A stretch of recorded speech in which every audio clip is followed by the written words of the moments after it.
आजमगढ़ जनपद के अतरौलिया विधानसभा के समाजवादी पार्टी के प्रत्याशी डॉक्टर संग्राम यादव द्वारा जनसंपर्क जोरों शोरों से किया जा रहा है। सपा समर्थित प्रत्याशी द्वारा क्षेत्र भ्रमण किया जा रहा है। जनसंपर्क के दौरान बस्ती भुजोर बाजार में क्षेत्रीय विधायक समाजवादी पार्टी के डॉक्टर संग्राम यादव से तेज न्यूज की टीम ने बातचीत की। टीम द्वारा पूछे गए सवालों पर क्षेत्रीय विधायक डॉक्टर संग्राम यादव ने जमकर भारतीय जनता पार्टी पर निशाना साधा और अरौला से कप्तानगंज जाने वाली जर्जर सड़क को लेकर क्षेत्रीय विधायक डॉक्टर संग्राम यादव ने भारतीय जनता पार्टी पर जमकर निशाना साधा। उन्होंने बताया कि पिछले 5 वर्षों से विकास कार्य पूरी तरह से ठप पड़ा हुआ है।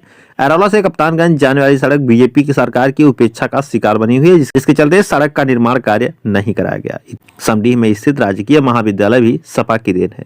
भारतीय जनता पार्टी की उपेक्षा का शिकार राजकीय महाविद्यालय भी हो चुका है। यहाँ पर पदों के सापेक्ष शिक्षकों की नियुक्ति नहीं हो पाई है, जिससे यहाँ पर पढ़ने वाली छात्र छात्राओं को काफी असुविधा हो रही है। सपा सरकार बनते ही अरौला से कप्तानगंज जाने वाली मार्ग को गुणवत्ता युक्त बनाकर युधिष्ठिर पट्टी स्थित नाले के पुल का भी निर्माण कराया जाएगा। जो भी योजनाएं एवं परियोजनाएं बीजेपी की सरकार की वजह से बाधित रही हैं, सरकार बनते ही उन पर कार्य किया जाएगा। आइए सुनाते हैं बातचीत के दौरान उन्होंने आगे क्या कुछ कहा। आजमगढ़ से आशीष पांडे के साथ विनोद राजभर की रिपोर्ट। मैं आशीष पांडे, तेज न्यूज़ से। क्षेत्रीय संपर्क में विधायक जी द्वारा बस्ती भुजबल बाजार में किया जा रहा है। आइए तीसरी बार प्रत्याशी बनाया गया। इनसे जानते हैं जनता के बीच में किस मुद्दे पर चुनाव लड़ने और लोगों के से किस तरह की बातें कर रहे हैं, वादा कर रहे हैं। विधायक जी, हम आपसे बात करना चाहते हैं विकास के मुद्दे पर। आप तीसरी बार प्रत्याशी हैं और जहां पे आप बैठे हैं, यहां की सबसे जर्जर सड़क जो पिछले 5 सालों में रिपेयर तक का काम नहीं हुआ है, इस पे आपकी क्या राय है और विकास के और चुनावी मुद्दों पर चर्चा करिए। लेके भारतीय जनता पार्टी ने बहुत नुकसान किया उत्तर प्रदेश का। उत्तर प्रदेश को बहुत पीछे ले जा करके खड़ा कर दिया। हम लोग ये बातें बार बार जब विधानसभा का सत्र चलता था तो उस समय भी हम लोग रोजगार के सवाल पर, गन्ना किसानों की समस्याओं के सवाल पर, जर्जर सड़कों के सवाल पर जब प्रश्न करते थे तो सरकार की तरफ से आता था कि विपक्ष केवल झूठा प्रचार कर रहा है। और वो लगातार 5 साल तक नफरत पैदा करते रहे। मीडिया को मैनेज करके जो केवल लोगों को सुनाते रहे मन की बात, कभी उन्होंने काम की बात पर ध्यान ही नहीं दिया। यदि काम की बात पे ध्यान दिया होता तो कोई न कोई क्षेत्र में अस्पताल बना होता, कोई न कोई कॉलेज बना होता, इंजीनियरिंग कॉलेज बना होता, कोई न कोई मंडियां बनी होती, या किसानों को जो एमएसपी है उस आधार पर खरीद केंद्रों पर उसके साथ न्याय हुआ होता। लेकिन भारतीय जनता पार्टी हर मुद्दे पर फेल हो गई, हर मुद्दे पे फेल हो गई। ये सड़क जो है अरौला से कप्तानगंज मार्ग, इसको लेकर के ना जाने कितने समाज सेवियों ने धरना दिया, प्रदर्शन किया, पत्रकारों ने बड़े बड़े कॉलम में लिखा भी, लेकिन आज तक जो हालत उसकी थी उससे बदतर हो गई। लेकिन सरकार ने उस पर कोई ध्यान नहीं दिया। इस क्षेत्र का 2 मुद्दा है, एक टूटा पुल बिसईपुर नाले पे और एक जर्जर सड़क। क्या सरकार बनती है प्राथमिकता के तौर पर यह काम किया जाएगा? देखिए, हमारे सरकार का दौर लोग देखे हैं, वो कहने की कोई बात नहीं है।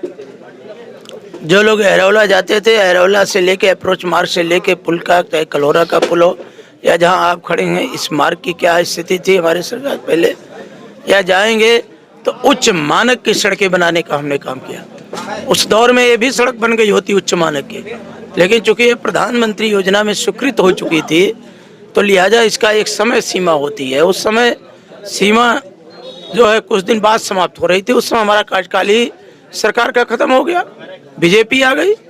तो जब बीजेपी आ गई तो बीजेपी में भी हमने प्रयास किया, मुख्यमंत्री जी को लिखा, डिप्टी सीएम को लिख करके हाथ में दिया और उन्होंने टिक करके भी कहा कि नहीं ओके है, हम करा देंगे, आप परेशान न होइए, हम इसको निश्चित करा देंगे।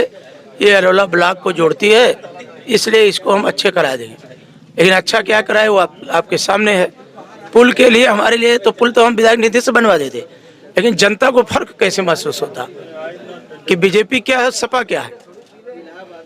हम तो उससे ज़्यादा इसी आसपास के गांव में पैसा दिए हैं सीसी रोड बनने का, उससे ज़्यादा दवाई इलाज पे खर्च करने के लिए दिया है।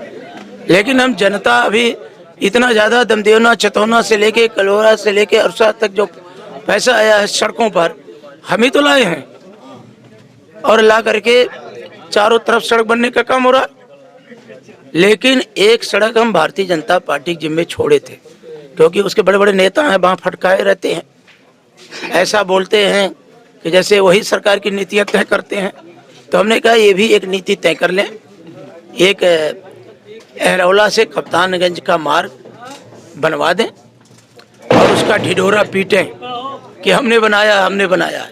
और दूसरा जो पुल की बात आप करते हैं, हम तो आपसे कहते हैं कि माननीय अखिलेश यादव जी शपथ लेंगे और तत्काल इस पर रोलर चलेंगे। और पुलिया उलिया हमारे लिए कोई प्राथमिकता है? पुलिया क्या, जितना सुंदर से सुंदर पुल हो सकता है, अच्छा से अच्छा हो सकता है, वो बनना तो शुरू हो जाएगा।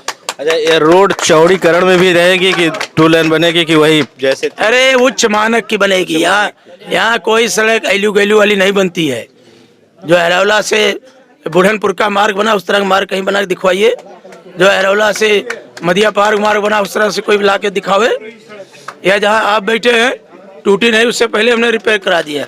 नहरों की जो हमने खुदाई कराया था, फ्री पानी करवाया था, यहीं पे डेयरी बन करके तैयार हो गई, चल भी गई। और जब बीजेपी आई तो उसमें ताला लगा हुआ है और पत्रकार भी उस पर ध्यान नहीं देते। पत्रकार लोगों की रुचि दूसरे कामों में है। जो मोदी मीडिया कहती है, आजकल लोग इतना नाराज हैं कि अगर मीडिया के खिलाफ बोलिए तो वोट में बढ़ जाता है। और सारे बड़े बड़े नेशनल लेवल पत्रकारों का आजकल चेहरा उतर गया। टिकैत जी के माननीय अखिलेश जी ने क्या कहा कि तुम वरिष्ठ लोग हो। अगर कह देते पहले इस तरह की बातें तो ना जाने क्या, उन्होंने भरे देश के सामने कहा तुम वरिष्ठ लोग हो, तुमसे क्या बात करें। तुम तरक्की पे बात करोगे नहीं, रोजगार पे बात करोगे नहीं, स्वास्थ्य पे बात करोगे नहीं, कोरोना में लोग ऑक्सीजन के अभाव में दम तोड़ दिए उस पर बात करोगे नहीं। तुम बात करोगे जो बीजेपी मुख्यालय से आएगा कि जो अब इस दुनिया में नहीं, उन्हीं के नाम लेंगे। तो यहाँ धर्म कोई समस्या नहीं है। यहाँ के लोग धर्म को जानते भी हैं और धर्म को मानते भी हैं। यहाँ की असल समस्या है जब हम गांव से निकल करके, हम सुबह से चल रहे हैं 10 बजे से, जब गांव से निकलते हैं, ये तो कहिए नौजवानों का जोश है, बुजुर्गों का आशीर्वाद है, हर जाति धर्म का लोगों का सहयोग है कि हम चल लेते हैं। यदि रेस कराए दो और प्रत्याशियों से तो पता चल जाए कि कहाँ खड़े हो जाएंगे। या उनसे एक सांस में 50 गांव का नाम लेवाई दो, 25 गांव का, तो पता चल जाए कि ये लोकतंत्र का है। तो असल लोकतंत्र ये है कि एक दूसरे से संवाद हो, लोग एक दूसरे को देखें। यहाँ तो दरोगा लाठी लेके खड़ा है कि विधायक जी इतना लोग आपके साथ, हम कहे हमारे साथ कोई नहीं है, बाजार है। सोचो ये बीजेपी है कि बाजार जा सकते हो। मैं इस क्षेत्र का नेता हूँ, विधायक हूँ, मेरे पीछे का नौजवान लग गया तो दरोगा लेके खड़ा है कि ये क्या करा रहे विधायक जी। मैं करा रहा हूँ, किसी को गाली बका, किसी को जबरदस्ती वोट के लिए कहा। हम लोग सवेरे से लेकर रात तक हाथ गोड़ जोड़ते हैं। हम नहीं भाजपा को लोग देखना चाह रहे हैं तो ये दरोगा दिखवा देगा भाजपा को, ये दरोगा पंपलेट मार देंगे। अब तक बहुत भेज दिए लोग रैलियों में, आशा बहुओं को, पंचायत मित्रों को, सफाई कर्मियों को। यहाँ 10 सफाई कर्मी टहल रहे हैं, कह रहे हैं विधायक जी ऐसा झाड़ू लगाएंगे भाजपा को अता पता नहीं चलेगा। रोज दिल्ली मीटिंग हो रही, लखनऊ मीटिंग हो रही है, कौन पहलवान लाए, कौन वोट काटेगा, कौन क्या करेगा। अरे जब महाराजा सुहेलदेव महाराज बगले बैठे हैं तो काटने से कोई कटेगा। असल समाज सेवा वो है कि जो दीन और दुखी हैं, कमजोर हैं, लाचार हैं, जिनका इलाज नहीं हो पा रहा, उनको कैसे इलाज की व्यवस्था की जाए। हम जहाँ बैठे हैं इस गांव में अभी जा रहे थे कि एक परिवार खड़ा हो गया और कहा कि विधायक जी को रोके रहिए, मारे हैं, हमारी बहू के ऑपरेशन में 1.5 लाख रुपया दिए। तो जरा उनसे पूछो कि समाज सेवा कहीं दी हो 1.5 लाख दे हो तो उसकी सूची पकड़ा दो। तो सूची भी तो मिलनी चाहिए, हम आपको सूची देंगे, 1-2 दिन में हम सूची देंगे। और सूची को आपसे विनम्र प्रार्थना करेंगे जरा आप भी उसको सर्कुलेट करा दीजिएगा। असल समाज सेवा वही है।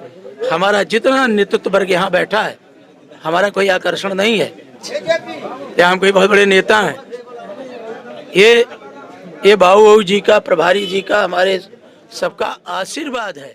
कितनी